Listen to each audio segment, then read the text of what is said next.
இதோ உங்களை தேடி முதன்முறையாக வசீகரமான தொழில்நுட்பம் மற்றும் அதிவேகமான செயல்திறனுடன் UFX மொபைல் மெல்லிய தோற்றத்துடன் முற்றிலும் சிறப்பாக எல்லோருக்கும் எளிதாக UFX மொபைல் உங்கள் நவீன தலைமுறைக்கான mobile UFX Mobiles make your move.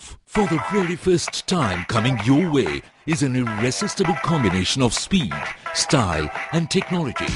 UFX Mobiles, exceptionally sleek, totally advanced, and now the phone that everyone can afford to touch. Your next generation mobile. UFX Mobiles, make your move.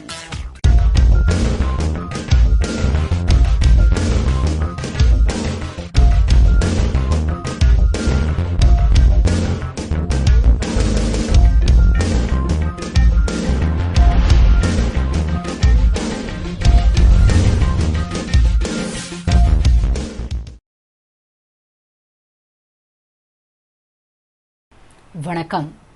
புதுவையில் காவல்துறை உயர் அதிகாரிகளை அதிரடியாக இடமாற்றம் செய்து ஆளுநர் இக்பால் சிங் உத்தரவு பிறப்பித்துள்ளார்.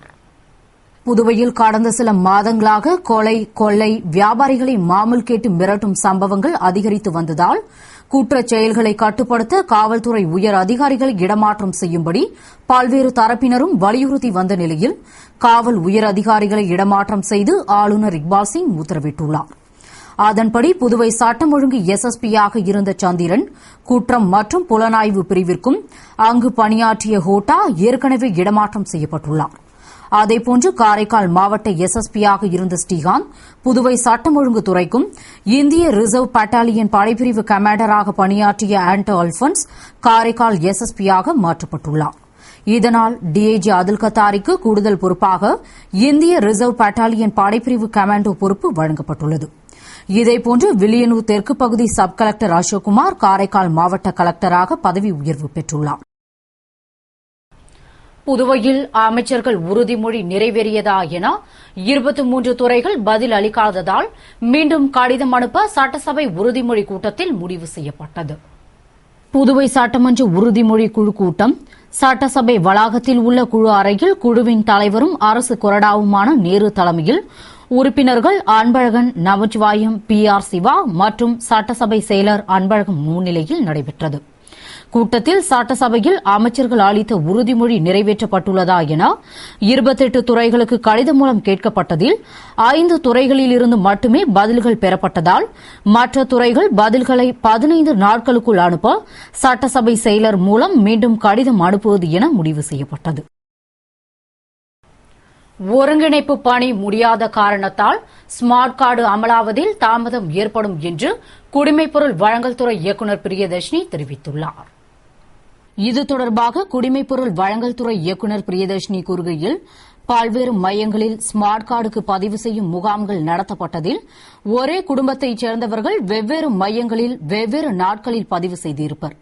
அவற்றை கண்டறிந்து ஒருங்கிணைக்கும் பணி தற்பொழுது நடந்து கொண்டிருப்பதாகவும் இப்பணி சற்று சிரமமானது என்பதால் தாமதம் ஏற்பட்டுள்ளதாகவும் எனினும் இப்பணிகள் முழுவீச்சில் நடந்து வருவதால் 3 மாதத்தில் பணிகளை முடித்து வரும் மே மாதத்திலிருந்து ஸ்மார்ட் கார்டு திட்டத்தை செயல்பாட்டிற்கு கொண்டுவர நடவடிக்கை மேற்கொண்டுள்ளதாகவும் இதனிடையே சிவப்பு ரேஷன் கார்டு பெற விண்ணப்பங்கள் பெறப்படுவதால் கார்டு தயாரான பின்பு அவற்றை திருத்துவதில் சிரமம் ஏற்படும் என்பதால் அவற்றை முடித்துவிட்டு மஞ்சள் நிற ரேஷன் அட்டைக்கு Y என்ற எழுத்தும் மஞ்சள் புள்ளியும், சிவப்பு ரேஷன் அட்டைக்கு R என்ற எழுத்தும் சிவப்பு புள்ளியும் இருக்கும் வண்ணம் அமைத்து ஸ்மார்ட் கார்டு வழங்கப்படும்.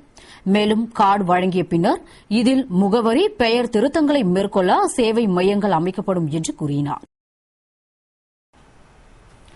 நெட்டப்பாக்கம் கொம்யூன் மோலப்பாக்கத்தில் ஏற்பட்ட தீ விபத்தில் பாதிக்கப்பட்ட குடும்பங்களுக்கு தலா 10,000 15 கிலோ அரிசியையும் முதல்வர் ரங்கசாமி வழங்கினார்.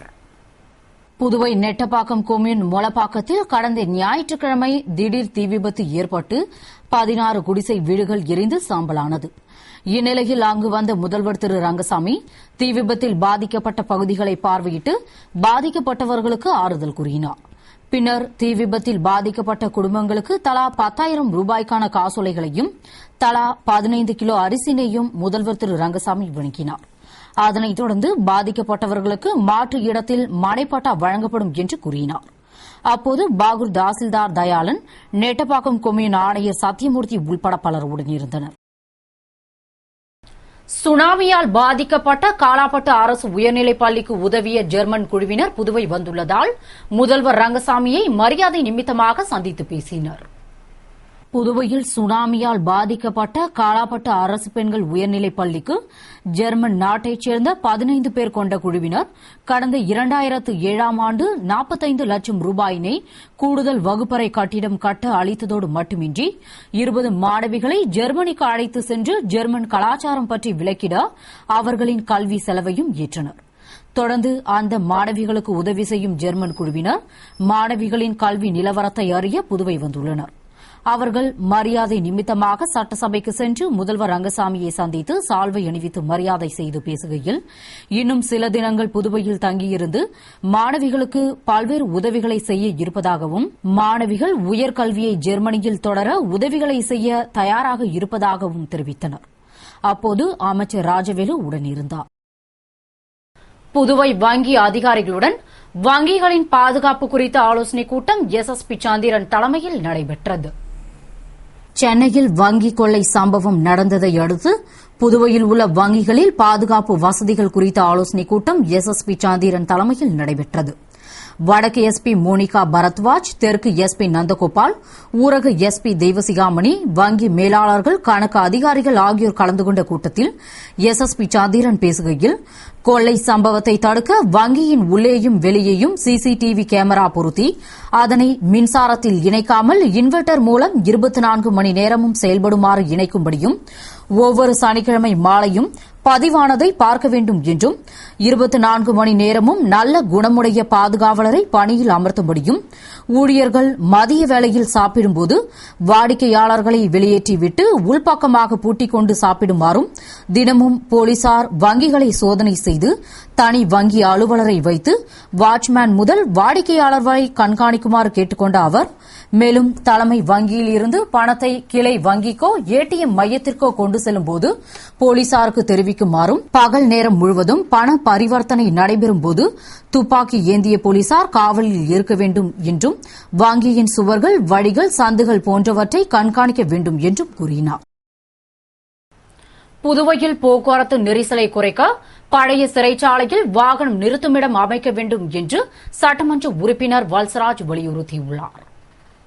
இது தொடர்பாக சட்டமன்ற உறுப்பினர் வல்சராஜ் கூறுகையில், புதுவையில் போக்குவரத்து நெரிசலால் மக்கள் அவதிக்குள்ளாகி உள்ளதாகவும், இதற்காக வரைவு வளர்ச்சி திட்டங்களில் நோனாங்குப்பத்திலிருந்து ஜிப்மர் வரை உத்தேசிக்கப்பட்டுள்ள 2வது புறவழிச்சாலையை வரவேற்கும் அதே நேரத்தில் அரசு ஏற்கனவே பழைய சிறைச்சாலை வளாகத்தில் வாகனம் நிறுத்துமிடம் கட்டுவதற்காக முடிவு செய்ததை நிறைவேற்றினால் போக்குவரத்து நெரிசலை குறைக்க முடியும் என்றும், நகரின் முக்கிய பகுதிகளான நேரு வீதி மற்றும் அம்பலத்தடையார் மடத்து வீதியை இணைக்கும் இந்த பழைய சிறைச்சாலை வளாகம் போக்குவரத்து நெரிசலை குறைப்பதற்காக வெகுவாக பயன்படும். எனவே மத்திய அரசின் உதவி மற்றும் தனியார் பங்களிப்புடன் அந்த திட்டத்தை நிறைவேற்ற வேண்டும் என்று கூறினார். புதுவை தவளக்குப்பத்தில் பெட்ரோல் பங்க் உரிமையாளர்கள் மற்றும் போலீஸ் அதிகாரிகளின் அவசர கூட்டம் SP தெய்வசிகாமணி தலைமையில் நடைபெற்றது. பன்ருட்டியில் பெட்ரோல் பங்கில் கொள்ளை சம்பவம் நடந்ததன் எதிரொலியாக புதுவை கிராமப்புறத்தில் உள்ள பெட்ரோல் பங்குகளின் பாதுகாப்பு குறித்த அவசர ஆலோசனைக் கூட்டம் தவளக்குப்பத்தில் உள்ள SP அலுவலகத்தில் SP தெய்வசிகாமணி தலைமையில் இன்ஸ்பெக்டர்கள் மோகன்குமார், குணசேகரன், ஜிந்தா கோதண்டராமன், பழனிவேலு மற்றும் பெட்ரோல் பங்க் உரிமையாளர்கள், நிர்வாகிகள் முன்னிலையில் நடைபெற்றது. கூட்டத்தில் கொள்ளை சம்பவங்களை தடுப்பது குறித்து SP தெய்வசிகாமணி கூறுகையில், பெட்ரோல் பங்குகளில் விற்பனையாகும் பணத்தை 3 முறையாக அடிக்கடி நேரத்தை மாற்றி அருகில் உள்ள வங்கியில் தனியாக காசாளர் செல்லாமல் துணையுடன் சென்று செலுத்த வேண்டும் மற்றும் கண்காணிப்பு CCTV வைக்க வேண்டும். நன்கு தெரிந்தவர்களையே காசாளராக அமர்த்த வேண்டும்.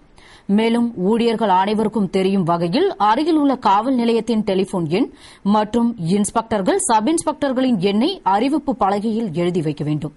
அது மட்டுமின்றி பணப்பெட்டகத்தில் சைரன் வைப்பது நல்லது என்று கூறினார். புதுவை ஜென்மராக்கினி மாதா ஆலயத்தில் சாம்பல் புதனை முன்னிட்டு கிறிஸ்துவர்களின் தவகாலம் சிறப்பு பிரார்த்தனையுடன் துவங்கியது. ஆண்டுதோறும் இயேசு கிறிஸ்து மரித்த புனித வெள்ளிக்கு முந்தைய 40 நாட்கள் கிறிஸ்துவர்களால் தவகாலமாக அனுசரிக்கப்பட்டு உடலை வருத்தி விரதமிருந்து பக்தி முயற்சிகளை கடைபிடிப்பர். சிலர் அதன் மூலம் சேமிக்கும் பணத்தை இயேசு உயிர்த்தெழும் ஈஸ்டர் அன்று ஏழை எளிய மக்களுக்கு உதவி செய்வர். இந்த தவக்காலம் இந்த ஆண்டு சாம்பல் புதனோடு துவங்கியது. இதனை முன்னிட்டு புனித ஜென்மராக்கினி மாதா பேராலயத்தில் கடலூர் புதுவை மறைமாவட்ட பேராயர் அந்தோணி ஆனந்தராயர் தலைமையில் முதன்மை குரு அருளானந்தம் முன்னிலையில் சிறப்பு திருப்பலி நடைபெற்றது.